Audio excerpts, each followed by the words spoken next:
Welcome to Audit Archive, where we run you through some of the most questionable and rather atrocious police encounters.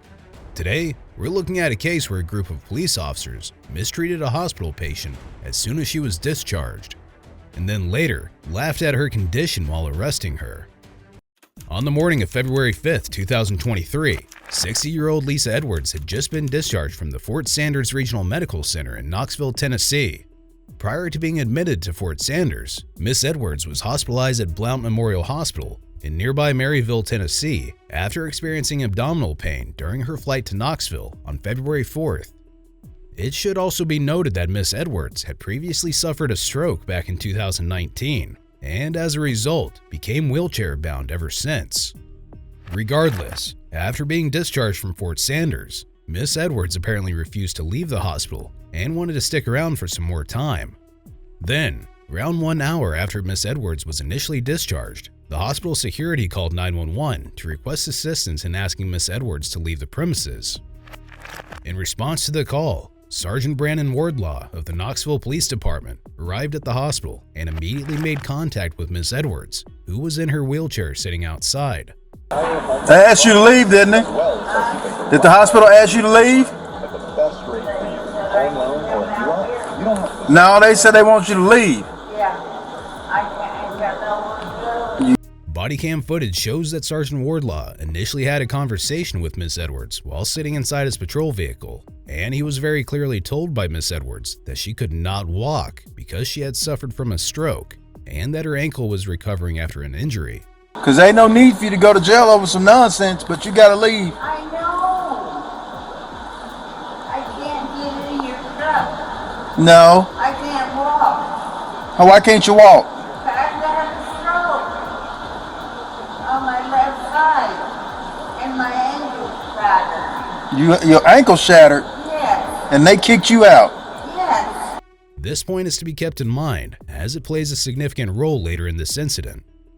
After speaking with a few other officers who were already on the scene, Sergeant Wardlaw assumed that Miss Edwards was physically fit to walk and had no issues at all just because she was discharged from the hospital. However, this assumption was horribly wrong, as we will soon find out. Alrighty, he said we can coax her into leaving. Anyway, Sergeant Wardlaw then stepped out of his patrol vehicle to approach Miss Edwards and immediately displayed a hostile demeanor with zero patience for Miss Edwards, as he literally didn't allow her to talk. Okay, Miss Edwards, they said you had already talked to the doctor. You listen to me, I'm talking. Just seconds after speaking to Miss Edwards, Sergeant Wardlaw threatened to arrest her when she informed him that she had nowhere to go at that moment, stating that she would either have to figure out a way to leave the premises or simply be arrested and taken to jail. You're going to have to find a way to get out of here, okay? I don't want this to turn into a situation where you have to go to jail. Sergeant Wardlaw decided to note down Miss Edwards' information and then informed the other officers that he'd be arresting her on criminal trespassing charges. Give me your info. What's your name? Lisa Lynn Edwards. My daddy used to be constable. What's your date of birth? 8662. 8662? Yes. You know. Then, while Sergeant Wardlaw was doing some paperwork inside his patrol vehicle, one more officer, namely Officer Adam Barnett, responded to the scene. We will now make use of his body cam footage to get a better view of the moments when the officers tried to take Miss Edwards into custody. Immediately, it became quite evident that Miss Edwards was not physically fit to stand up and walk, presumably because of her shattered ankle, which she informed the officers about again and again. The officers tried numerous times to place Miss Edwards inside a police van, but failed to do so each time. At that point, the most sensible thing to do would be to gently and carefully help Miss Edwards step up into the police van, or maybe seek help from the paramedics just a few yards away inside the hospital. But the officers decided to try and force Miss Edwards inside. We're not gonna let you fall, okay? Officer Barnett also goes as far as to claim that since Miss Edwards was medically cleared, she should be able to step into the van by herself. You've been medically cleared, so let's get in. She should be able to step into the van by herself, implying that Miss Edwards was somewhat acting and pretending. Thanks to the officer's incompetence, Miss Edwards was left laying halfway inside the police van, unable to get back up or move. To make matters even worse, Officer Barnett then openly accused Miss Edwards of acting and putting on a show when she appeared to breathe heavily. You've been medically cleared, man. This is not going to work.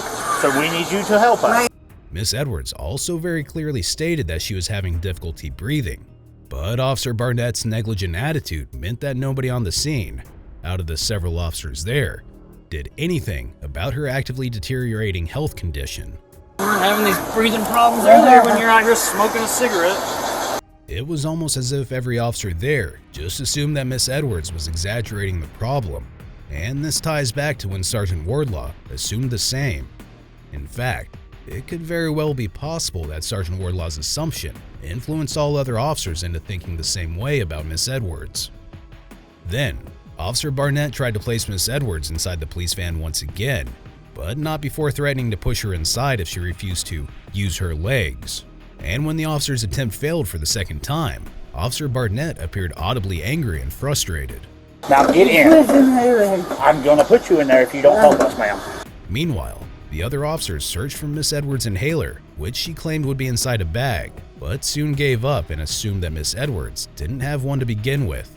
Officer Barnett then mocked Miss Edwards by saying that she didn't have an inhaler, but she sure did have 6 packs of cigarettes. You do not have an inhaler, but you have 6 packs of cigarettes, ma'am. This unnecessary and unprofessional comment simply proved that Officer Barnett was not really trying to make the situation better for Miss Edwards. Officer Barnett strictly told Miss Edwards that he would be trying to put her inside the police van one last time, and then proceeded to do so, only to fail again for the 3rd time. Ma'am, I'm going to ask you to stand up, and I'm going to ask you to help me one last time. At that point, Officer Barnett turned to another officer and called Miss Edwards dead weight, adding that she was making this tough for them on purpose. I can't pick her up because she's dead weight. She's not using her damn leg. Officer Barnett then walked over to Sergeant Wardlaw's patrol vehicle to ask him for help and shamelessly referred to Miss Edwards by the same derogatory phrase once again. You're going to have to come help me get this woman in this, because she's nothing but dead weight. Sergeant Wardlaw immediately escalated the situation by yelling at Miss Edwards for no apparent reason, and then continued to claim that she was simply acting unwell so that she could be brought back into the hospital. Listen to me. I'm not doing this with you, okay? This is the Lord. Listen to me. This is the Lord's day. All I want to do is give me some coffee and some oatmeal. I'm not going to deal with your mess this morning. We've already spent too much time on you. In addition to this, when Miss Edwards stated that she was going to pass out, Sergeant Wardlaw insisted that she wouldn't and mocked her by saying that she could go ahead and pass out once she was inside the police van. I'm gonna pass out. You're not going to pass out. You know what? We'll go and get in there and pass out. We'll be done with it. This yet again implied that none of the officers on the scene were treating Miss Edwards seriously. All of them simply assumed that it was indeed all an act. Amidst this, Miss Edwards asked for her purse so that she could find her inhaler and use it to help her breathe better. However, even though the officers stated that her inhaler was nowhere to be found, they later found it inside her suitcase. The medicine portion of your inhaler is missing from the plastic piece. You don't have an inhaler. Regardless of all this, Sergeant Wardlaw and Officer Barnett tried to pick Miss Edwards up and place her in the police van, but didn't manage to fit her inside. And while they were doing that, Sergeant Wardlaw claimed that Miss Edwards would be catching more charges for acting like that. Officer Barnett gave his fellow officers the idea of loading Miss Edwards onto one of their patrol cars that are much lower than the van present on the scene. Yep, this is yours. Why is it mine? Because you have the lowest profile vehicle that we can get her in. Therefore, an officer showed up to the scene in his patrol car, where every single officer was laughing at Miss Edwards and mocking her too. One act, because she was walking fine, they discharged her, and she was still walking fine. She just, now she's playing games. Well, we need to come up with plan S.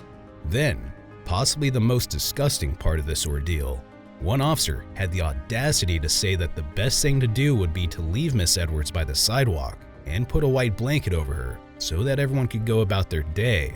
I was kind of thinking, just leave her on the sidewalk, put a white blanket over her, and everybody can go about their day.